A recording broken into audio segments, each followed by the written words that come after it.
Today you're going to continue to work on the dot that you prepared last week.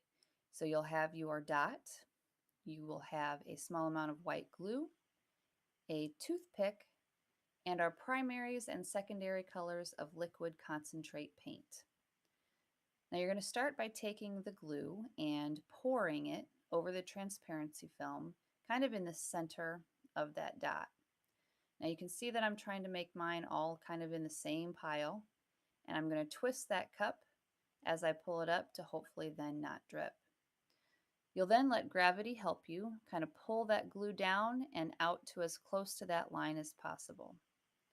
Now you can see my video speed up here a little bit to help us along here, but I'm rotating the paper as I go to try to get that glue to move as much as possible.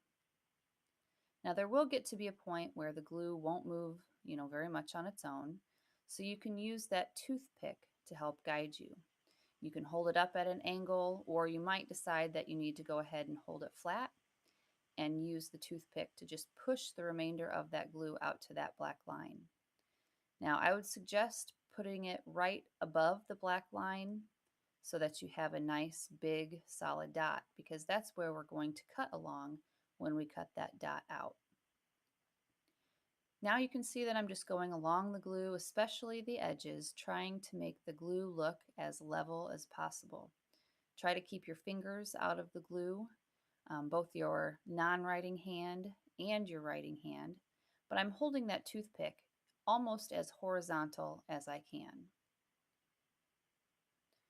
Once you're done, you're going to put your Q-tip or your toothpick aside and start to add the liquid concentrate to the glue.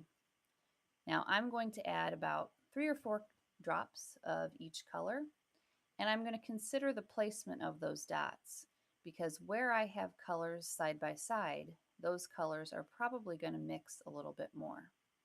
Now I do not need to cover the dot completely with paint.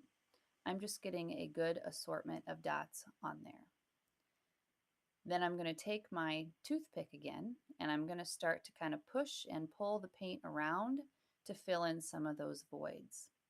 Now you're not really going to be mixing the paint completely. You don't want to make an entire brown dot, but at the same time you want to make sure you try to fill in as much of the white areas with some sort of interesting design, as you can. Please make sure you go along the edges really well, because you want to have some paint along the edge of your dot, not just in the center.